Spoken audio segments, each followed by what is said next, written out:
Good evening, everyone, and welcome to IDG Chit Chat Live for the week of February 2016. Today, we will be talking about this week's episode of Finding Your Roots, which featured Sean Combs and LL Cool J.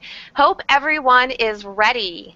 Good evening, everyone. My name is Shannon Combs Bennett. I am the creative director for the In-Depth Genealogist. Joining me this evening are Terry O'Connell, executive director, Valerie Eichler-Lair of Val's Roots, and our special guest, genetic genealogist CeCe Moore.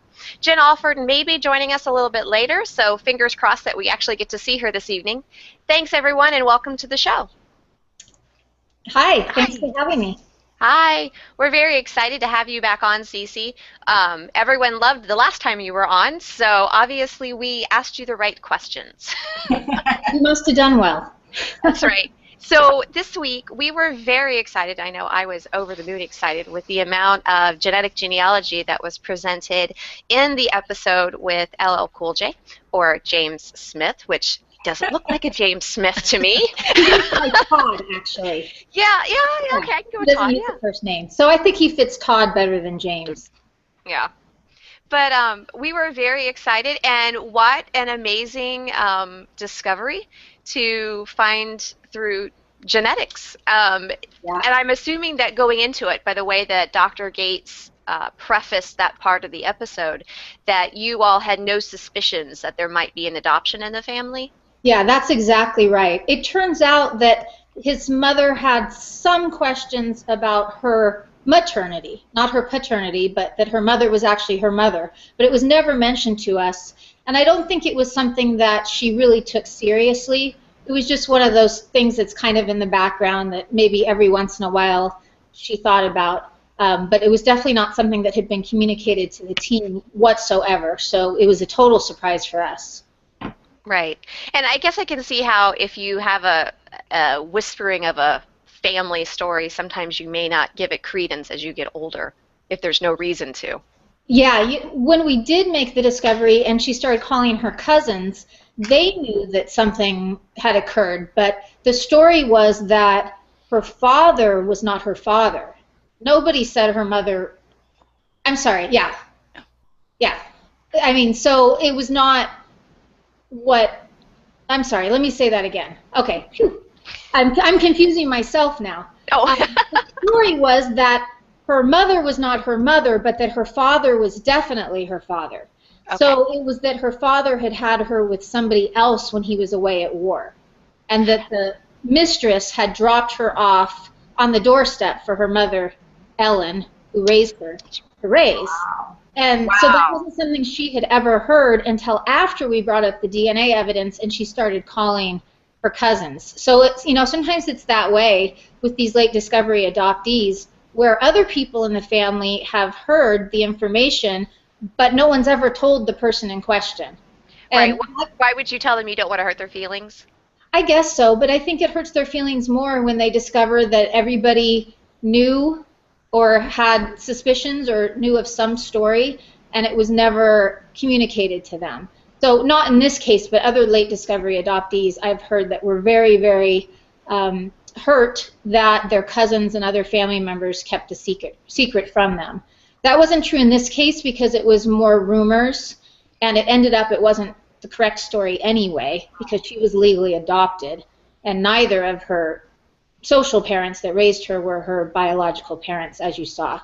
Right. So it was all very confusing. That's what I'm saying. I've got myself because when I first contacted them about it, or when Dr. Gates first told them and then they reached out to me to get more details, she kept saying, "Are you sure it's on my father's side?" Because the first discovery was that her father wasn't her father and that one of the Lewis brothers was, but she just couldn't believe that because even her cousins that told her the story made it sound as if Eugene was indeed her biological father.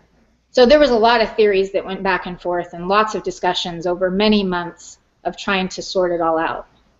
I'm sure that there were lots of discussions. I mean, when you're trying to bring to light a family mystery, you have to make diagrams on the walls, right? Yeah, exactly. I have lots of notebooks with diagrams, but there were lots of emails and phone calls and texts that went back and forth between Todd, LL Cool J, myself, Andrea, his mother, and just trying to figure out what the answer was as the DNA results were rolling in and we were getting answers. But that took months. And so during those times when we were waiting, there were lots of theories that we bandied back and forth trying to figure out exactly what was going on. Right. I'm going to go totally fangirl here for a minute and say, how flippin' cool that you got emails going back from LL Cool J. Yeah, you know, it was unusual because I don't usually deal with the celebrities directly. I often go to the shoots and I meet them there, but it's very rare that I would be having ongoing direct correspondence with them. But when Dr. Gates told Todd, LL Cool J, about this discovery, he wanted me to be able to tell him all the details. So he immediately gave him my contact information, and then I kind of took over discussing it with him because Dr. Gates wasn't in deep in the DNA analysis like I was. So I did get to know them, which is very unusual, but they're both incredibly nice people. I know LL Cool J has such a good reputation, and it's totally deserved. He is such a nice person, so positive, never a negative moment, even through all of this. Very appreciative of my work. He's just a wonderful man, really. Strong family values, just a good guy all around. I think that came across in the video very well. I was really glad about that because he had so many great things to say during the interview. I wish we could have included all of them. I was 4.5 hours of just inspiration. I mean, every comment he had pretty much was inspirational for one group or another or for everybody. He said a lot about adoptees and how he wanted to inspire them and encourage them through his story. I really appreciate it. Fantastic. That's wonderful, yeah. That must have been the point that I said, because I always had a shield up. No, I'm not going to do DNA. My family's not interested. The other, both sides, but it just something hit me, and for the first time, and I admitted it to Shannon and Terry. For the first time, it was what you said, and I guess what you just said, what Todd said, it just hit me, and it's like because my mom was a foster child, and then later in life legally adopted, and it's like. Yes, you and them just inspired me it just hit. Well, good, because one of the reasons I like doing media is because I do hope to inspire a lot of people all at once. I mean, I love working one-on-one with cases and helping people identify and reunite with their family. But the reason that I've invested as much time as I have in media is because we can reach a lot of people all at once. So I hope to make bigger changes by that type of outreach, and I've been contacted by so many people who said they were inspired or given hope from that episode. So it definitely accomplished what I was hoping that it would. Oh, that's fantastic. I'm glad to hear that. Yeah, me too. I think we got a lot of new testers, which is definitely what I'm going for. Every new group of testers we get, we're able to solve more of these unknown parentage type cases. So it's really important to get the word out to the general audience, people who know their family trees, so they can help those who don't. And fortunately, these types of shows inspire everyone to find out about their roots, not just people who have a question about parentage or great-grandparentage. Right. And I have to admit that I have already told several of the people I work with doing genealogy research that they needed to watch this episode, one of whom is an adoptee, but he refuses to do DNA testing. He's scared of it. Oh, well, I can understand. I mean, it does uncover some things you're not expecting. We saw that, too. He keeps hoping that I'm going to be able to solve his case just through paperwork. And unfortunately, he lives in one of those states where you can't get the records, and there's other blocks, and I'm like, we can keep trying, but eventually I think you're going to have to bite the bullet and do a DNA test just to see if we can find people. I mean, that's funny to me that he's searching. He wants you to find the answer, but doesn't want to do DNA. Those two things seem at odds to me a bit. I understand the wanting to know, but being afraid to know as well. Yeah, that must be. He's an older gentleman. He's in his 70s. And I think it's that generation where I'm not quite too sure if I trust the technology, and I'm not sure what the technology is, even though, he's come to several of my lectures I've given in the local area, and, we've talked extensively about it. so I'm not too sure if it's the fear of the unknown that's holding him back, or if there's something else going on. But I'm hoping that this episode Hmm. maybe can change his mind a little bit. I hope so too. You'll have to tell me I what he will. says. 'Cause, I mean, we can't count on it, but I would definitely be happy if it changed his mind. And like I said, I've heard it from a lot of other people, so maybe it will work on him too. Right. Hmm. What were you going to say, Valerie? Well, like, it's weird calling him Todd because that's my son's name, but Oh, LL Cool J, and of course I'm used to, then I revert to his NCIS name. But anyway, it's what he said and what you brought out, that if it weren't for the genealogy part, it would have been a total mystery. And yes, it was kind of devastating when they talked off camera to let him know, but he was so touched by it, and then honestly said, we really need to know these things. It didn't change how he felt about who raised him, Exactly. but brought so much more to his family. I think it And really enhanced the way he felt about his grandparents. And one of those comments was even included in the show, which I was happy about. He said it made him love them even more because they did him so well and he wasn't even biologically connected. Yes. So Right. for him, I think it's been an enhancing experience and really nothing else. Well, he's such a positive person. He hasn't focused on any negative from it. Some people might. But even when he first found out, he was really excited because we immediately told him about the connection to the Lewis brothers, the boxing connection. And he thought he was being punked. He said, "You're joking. Like, you're making this up. Come on." He kept saying to Dr. Gates, "That can't be. That can't be." Because it was such a strange coincidence for him to find out that that was something that he actually carried in his DNA somehow. I mean, you could say it's just a coincidence, but it's a very interesting coincidence that both he and his mother have been huge boxing fans. And if you're a fan of LL Cool J, you know that one of his biggest videos was shot in a boxing ring. And the back of his second album.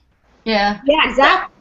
So Well, it's quite a coincidence if that wasn't, as he said, shadows in his DNA. I loved how he put that too. It's something I really believe in after doing so much work reuniting people with biological family. And when I first started doing genetic genealogy, I really had no opinion on it.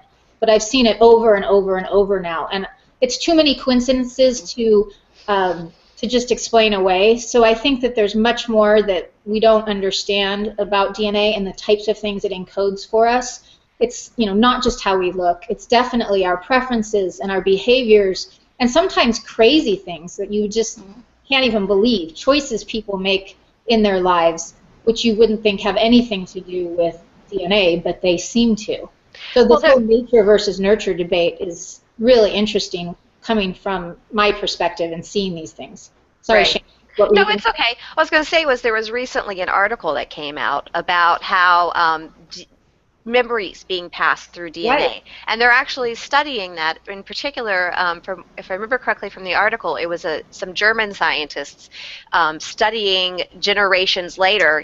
The survivors from not only various atrocities in Europe, but the different world wars, and how the choices of our ancestors are still affecting us unknowingly today through our DNA.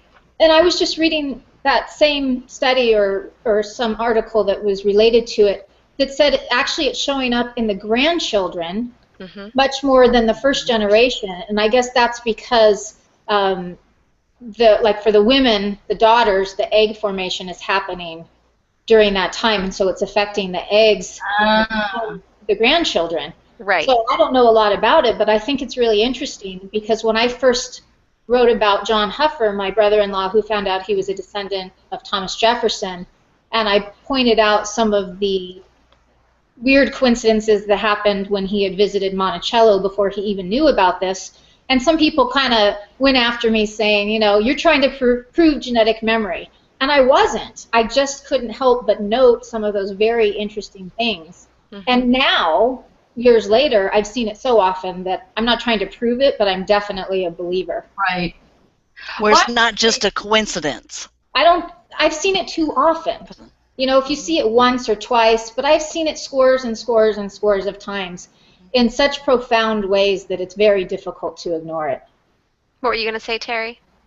You know, when I first started my research and I was looking into my O'Connell line, 4 generations, I think it is, of men worked at the paper mills up in New York and then over in Canada. My first real job was for a company that owned all these paper mills. Well, that's funny. I totally am like, as soon as he said that, I was like, I get it. I completely get it, because it was like so weird to sit and look at the paperwork and say, this really can't be true, right? Somebody's like BSing me. Well, it makes it a lot more meaningful, doesn't it, when you make those discoveries? So now I have a question for you, CeCe. Sure. It's something that gets asked of me a lot, especially when we're doing, when I start advising someone on who they should test and how and why. Was it easy for you to get people from various lines to agree to test, or did you have to go through a number of different people? I mean, sometimes it's not successful the first time you ask somebody. It's a great question, and we actually were really lucky with this family. Oh. I sometimes think that also runs in the DNA. You'll find whole lines that refuse to test, and then you find whole lines that are totally okay about it. And I joke about my own family that way. They don't seem to have gotten the privacy gene or the paranoia gene. They all are willing to test for me. They say I can blog about it. Like, nobody has been the slightest bit concerned about it. And that was very true in these families as well. We were able to test multiple first cousins of Joan Lewis on the paternal side. Didn't have any problems with that. And then I was also able to test multiple people on the Jolly side. Now, that was the thing that I was disappointed we didn't get to go into more, but it was much more complicated because I solved that side, his mother's side, through a second cousin once removed match. So they showed the easier, more straightforward first cousin. You know, that's not difficult to solve. As you saw, we could just test all of the uncle's children and get the answer. But for the Jolly side, all I had was a second cousin once removed. I had actually 2 of them. And so that took a lot more work. I had to go up to the second great-grandfather and then build forward in time. And we were fortunate that we found that listing in the birth index in New York City because I knew I was looking just at that Jolly line. So I didn't have to build out all the great-grandparents. I just had to go up to the Jolly side and then back down looking for a woman that was carrying the Jolly name. So I made the assumption that she must have come from a direct paternal line as well. But there was still quite a few candidates. So yeah, I got a lot of testers. I had to test people from various Jolly lines and then keep zeroing in. There were 4 daughters of Cleveland Jolly, Grover Cleveland Jolly, which is Andrea's grandfather. Wow. And I had to test various people on those lines as well to come to our final conclusion. So it was lots of triangulating. And I think everyone agreed. Now, Angela Trammell helped me with that, who's one of my DNA detectives. She's good at getting people to test. And it's not one of my favorite things to do, so I'm really fortunate that I have at least 3 people on my team that are really good at it. So I can kind of pass the ball to them. Say, hey, can you call these people? And they were actually really helpful and welcoming. One of them dug up the probate records because Cleveland Jolly died young in 1930, and the daughters had been spread out and given to different relatives to raise. And without those probate papers, it would have been practically impossible, I think, for me to continue tracing that line because he died before the 1930 census, and even prior to his death, his daughters were all living with different people. So I don't think I could have done it without the Jolly relatives. Oh, and something else interesting is when I was trying to solve this, I had to solve an unknown father case. Oh, wow. So there was a woman that was a match on Andrea's maternal side, but she didn't know who her father was. And he was a Jolly, so I had to figure out who he was first before I could build her family tree to help lead me back again. And so her father was so thrilled to be reunited with her that he's actually the one who found the probate papers for me. Wow. Yeah, oh my gosh, that's serendipity. goosebumps. Yeah, so we solved a couple of them, which does happen in these cases where we're trying to solve one adoption, we run into another. It's easier to solve the second one, so we solve that first in the process of trying to solve the original one.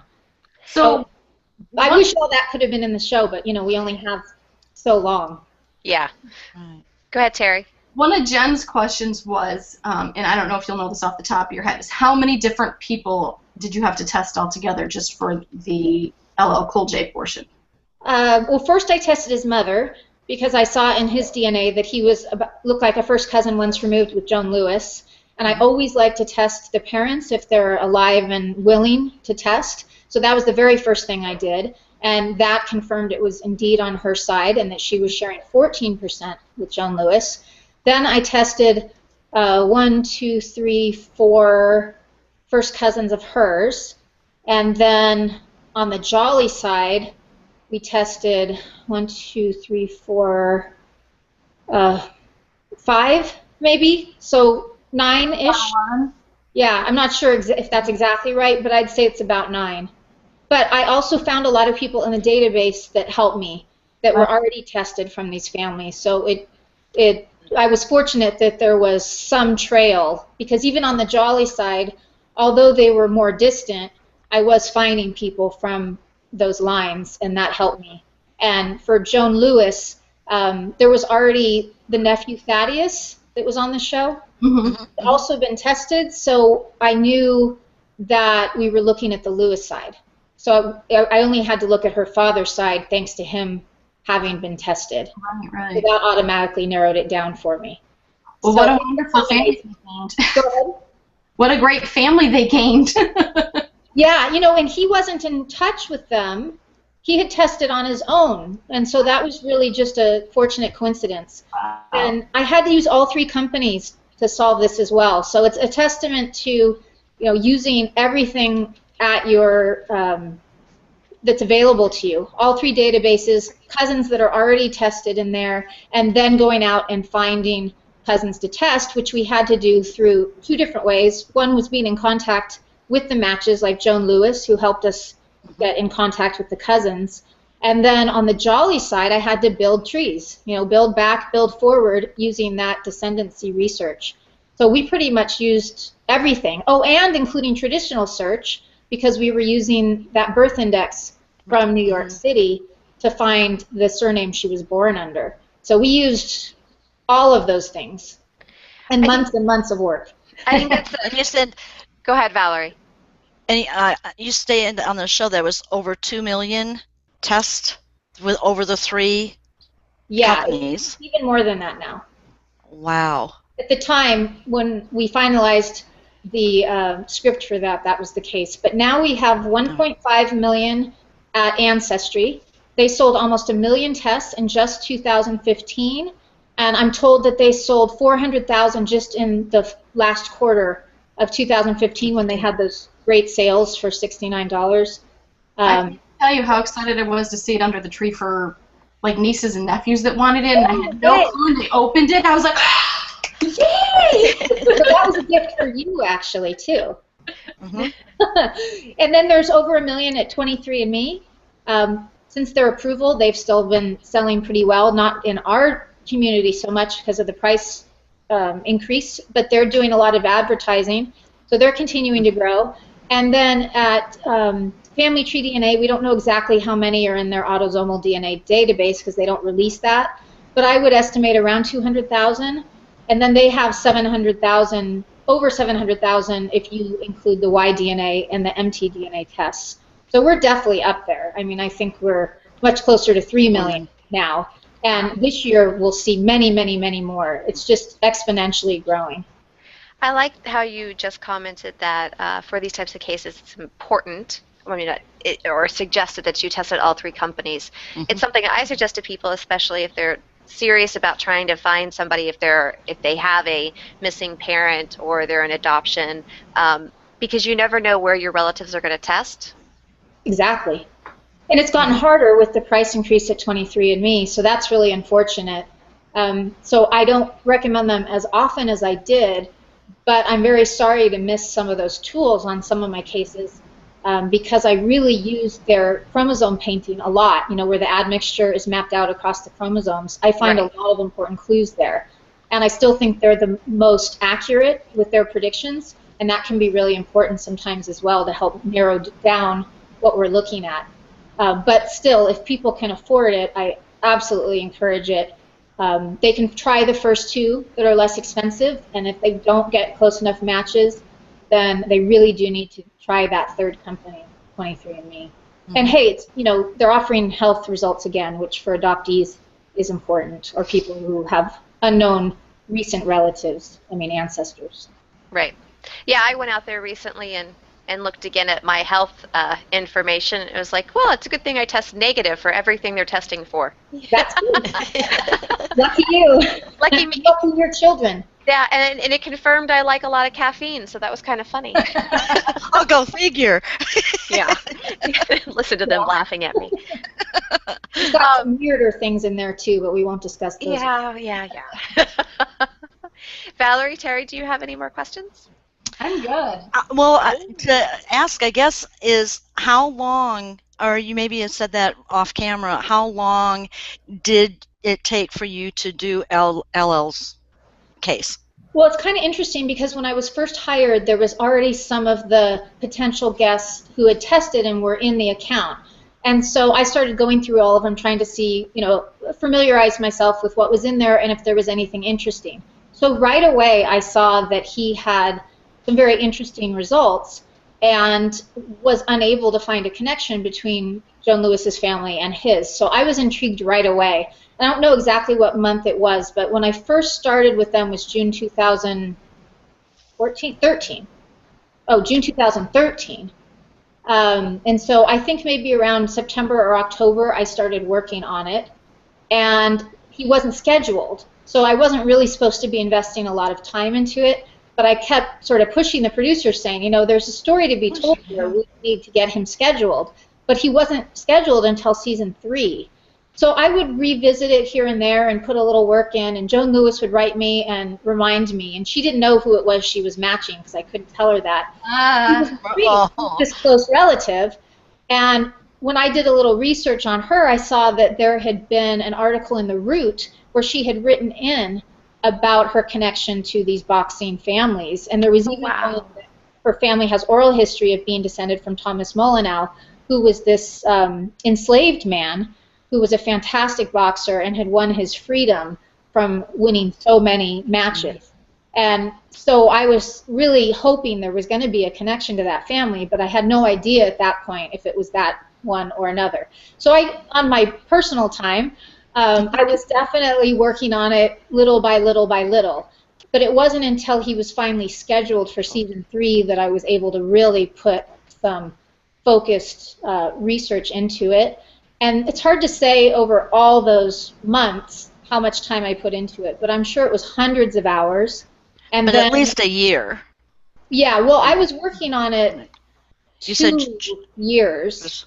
Yeah, so June 2013, maybe September I started looking at it, and we filmed the final interview July 2015. And then I continued to work with the producers on how to present all of this right up until shortly before it aired. We were still working on editing that and getting it just right. So I put, a solid 2 years of work on it off and on, but I'd say the last 3 months were intense, and then I had Angela Trammell come on and help me as well, because there was so much work to do to contact all these relatives and try to get the family stories and see who was living in New York City at the right time and get people to test. So the last 3 months, I would say, I worked way over full time just on this story, because I had promised him I would solve the mother's side.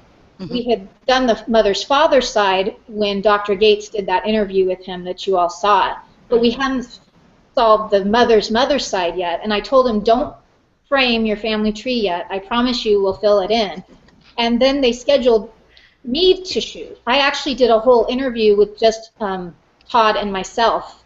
Oh, wow. And I presented him with the results. I mean, we had told him who his mother's mother was, but I explained to him how we came to that conclusion. But that didn't make it in the show, unfortunately. So I was really, pushing myself to get it solved on a deadline. Normally, you don't have a deadline like that. Right. So that meant I worked like 100 hours on it, probably 1 week at least, probably 3 weeks, sleep. or 5. So lots and lots and lots of time. And sometimes you get lucky and it's not so hard, like on the Lewis side. But oftentimes it's more like the Jolly side, where you're having to do lots of tree building and lots of testing to come to the final conclusion. I'm glad you're pointing out a lot about the different research techniques and using, traditional genealogy. I still think there's a misconception with a lot of members of the population out there that I'll take a DNA test and it will tell me everything I need to know. And they forget that DNA testing is just a tool. It's just like a census record or a probate record. You have to use it in conjunction with everything else to solve your problems.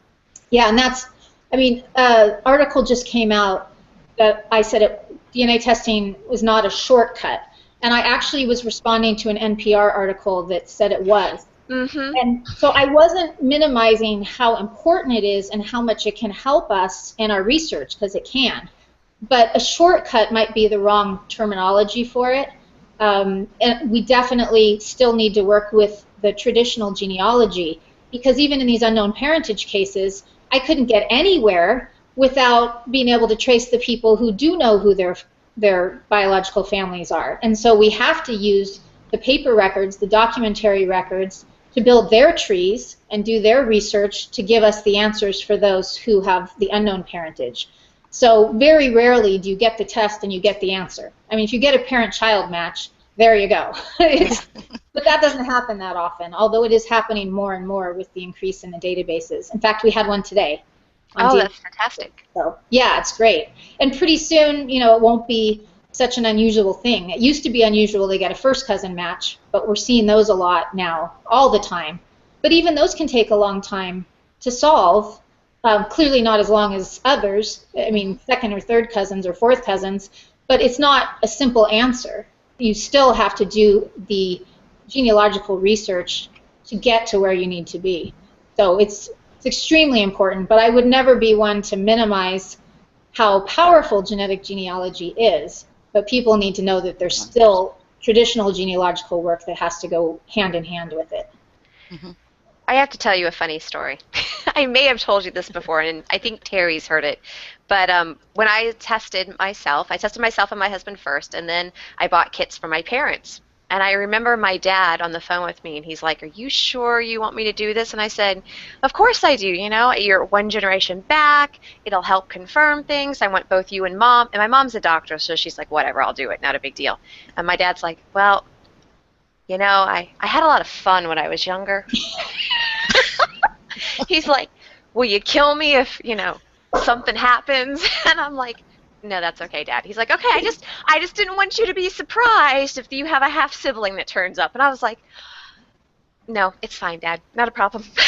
Well, I guess it could still happen. I guess it still could. But, I'm looking at him and I'm like, "Are you kidding me?" Because he could have been. Or is he serious? And I'm just not quite sure.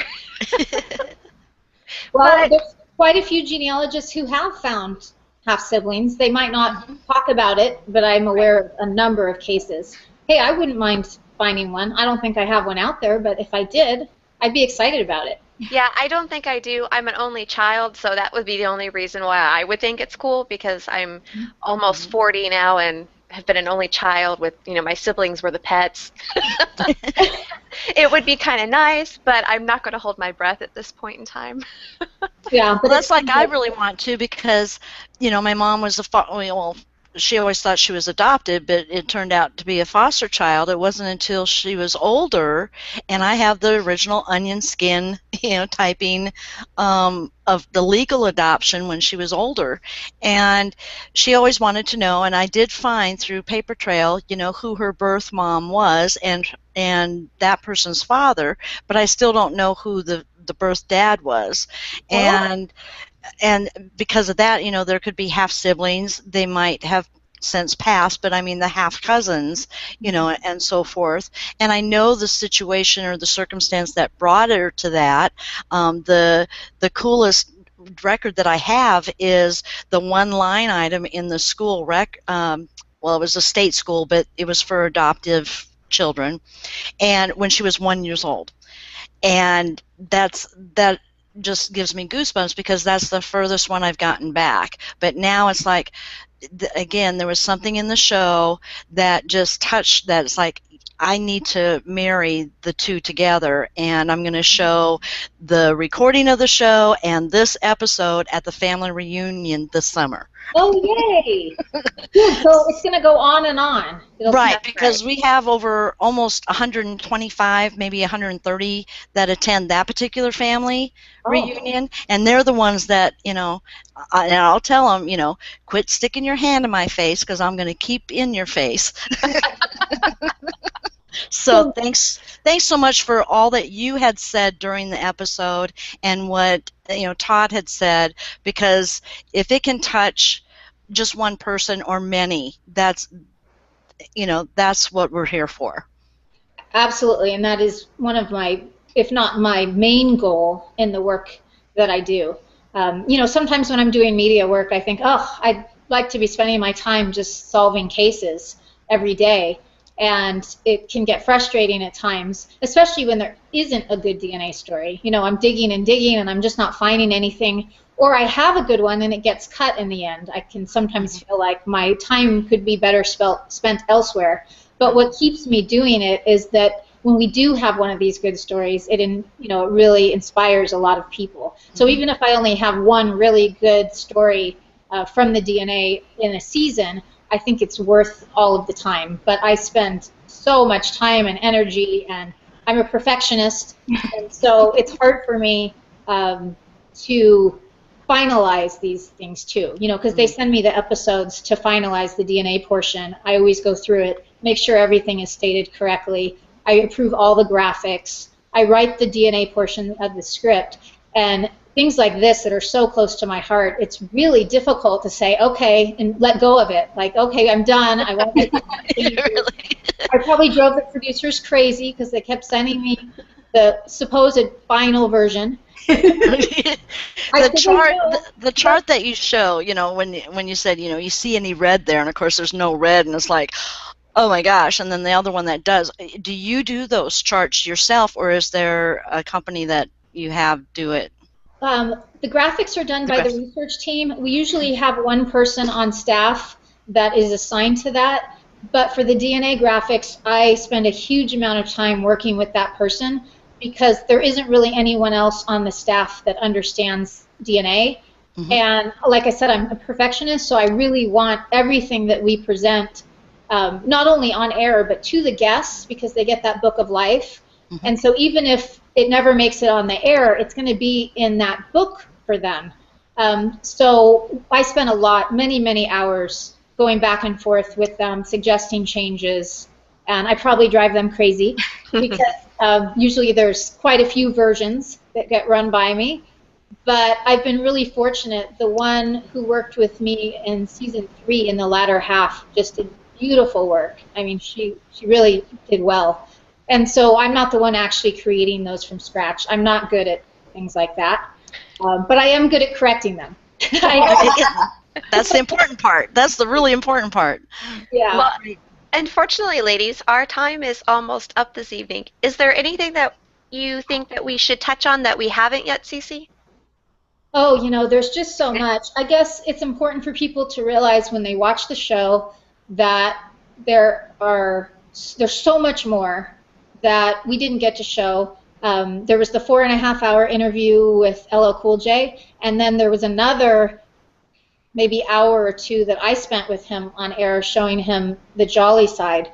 And so it often looks simplified, and it has to be for the general audience. We're trying to attract new people to this, at least I am, and I know Dr. Gates likes to do that as well. So we have to keep it pretty simple and streamlined. But in reality, it's much more complicated than it appears. I mean, I was disappointed that at the end they just said, oh, and CeCe found, his mother's mother as well. And we weren't able to go into how I did that. And I thought it was much more interesting than just the first cousin research.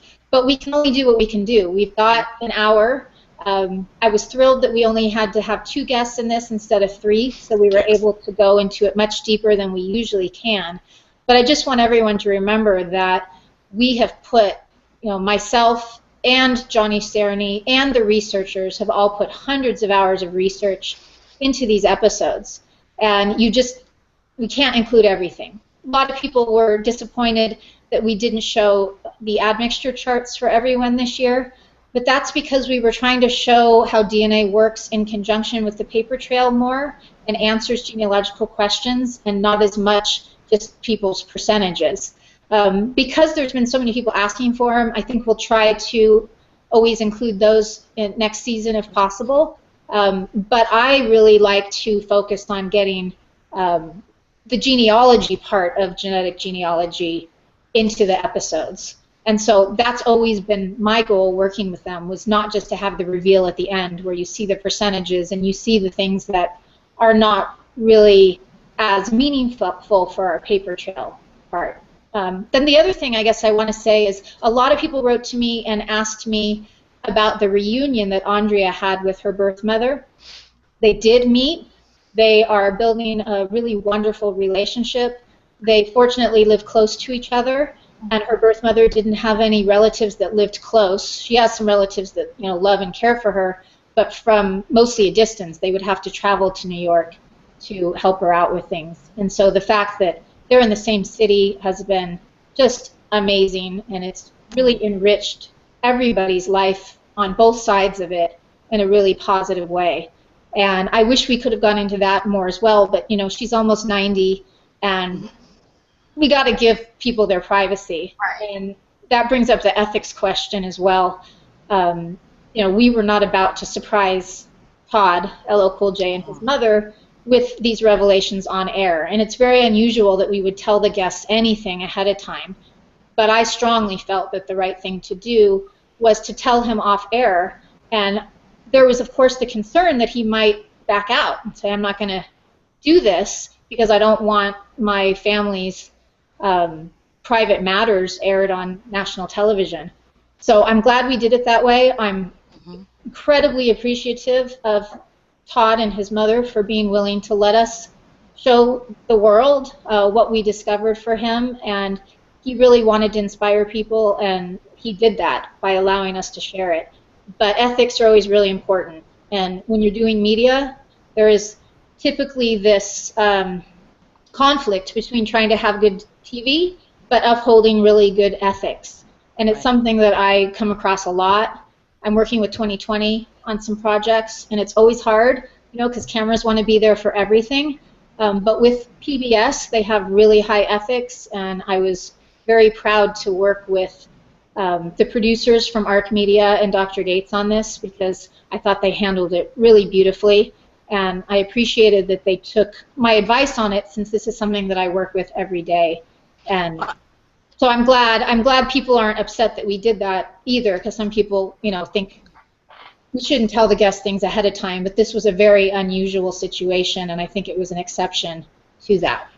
Well, I'm glad it was explained. And Dr. Gates did say, because of the sensitivity and the huge surprise, we called him off camera. And so I'm so glad that that was explained and said, and of course, totally grateful for them to go ahead with, agree to do that. But I think it's because that's a side of him that even comes out in his acting and whatever he does, is he's so loving and caring, and wanted to share that and be a spokesperson, so to speak, for adoption and so forth, and that when he went like the touch here, for the love, and so. Yeah, I mean, he really wants to give back. He's so appreciative of his fans and what he's been able to accomplish with his life.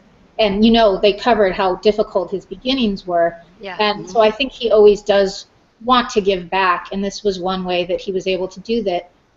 And I think it was in a really big way. I mean, for adoptees in particular, it seems to have really touched a chord. And I'm just thrilled that we were able to work together and do that. And that everybody was on board with it, and I think everyone handled it the most ethical, sensitive way possible.